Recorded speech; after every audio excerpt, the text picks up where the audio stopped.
Noi veniamo da una sconfitta a Mistretta che ancora dobbiamo digerire.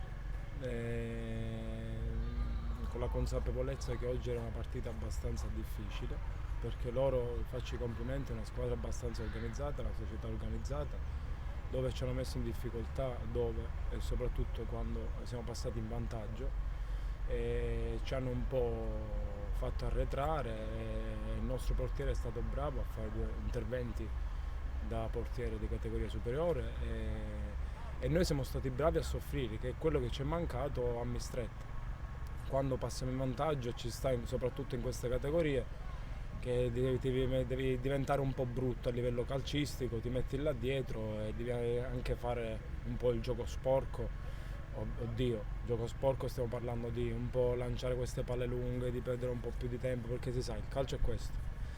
Però sono contento della prestazione dei ragazzi, perché soprattutto il primo tempo abbiamo fatto un buon calcio, il secondo tempo avevamo un po' più di frenesia nell'andare di fare gol, e quindi un po' all'arrembaggio, ma ci sta, perché giocavamo in casa, il nostro campo, ci piace giocare a calcio, giochiamo bene, e devo dire che siamo una squadra che stiamo crescendo sia sotto l'aspetto tecnico che caratteriale soprattutto. C'era un po' di nervosismo perché ci sta, ripeto, veniamo da una sconfitta che secondo me non meritavamo. Siamo passati tutti un po' la mano nella coscienza, eravamo un po' incazzati tutti, scusate la frase, però ci sta un po' di nervosismo perché c'è quella voglia di vincere, quella fame che alla fine ti fa la differenza. Tanti cartellini da parte loro li ho visti più che giusti, perché facevano un po' di falli in ritardo. La cosa, ripeto, la cosa importante è che l'abbiamo portata a casa, siamo stati bravi a soffrire, specialmente nel finale, e siamo contenti così, siamo sulla strada giusta. Ma il rigore presunto, sai, quando sei in campo, anche fuori, ci sta. Nel primo tempo l'arbitro non mi ha fischiato un fallo, mi ha ammonito per protesta, dove il fallo poi mi ha ammesso che c'era, che loro dopo stavano facendo gol.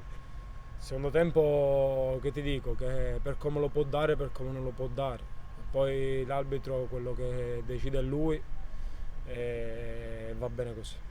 Per le prossime partite ci aspettano intanto partite più dure e intense di queste, secondo me, perché quando andiamo a giocare nei campi in terra, come ben sapete, noi siamo una squadra che ci piace giocare a calcio sul sintetico. Sul campo in terra facciamo un po' più di fatica, quindi il nostro lavoro deve essere quello di migliorarci, soprattutto in questi campi in terra. Siamo sulla strada giusta e stiamo lavorando, ripeto, sia a livello tecnico benissimo col mister e con tutto lo staff, e anche a livello soprattutto caratteriale, perché in questi campi, quando andrai a giocare in questi campi, è il carattere, diciamo, che ti fa vincere le partite. Saranno delle partite brutte, ma l'importante è portare i 3 punti a casa.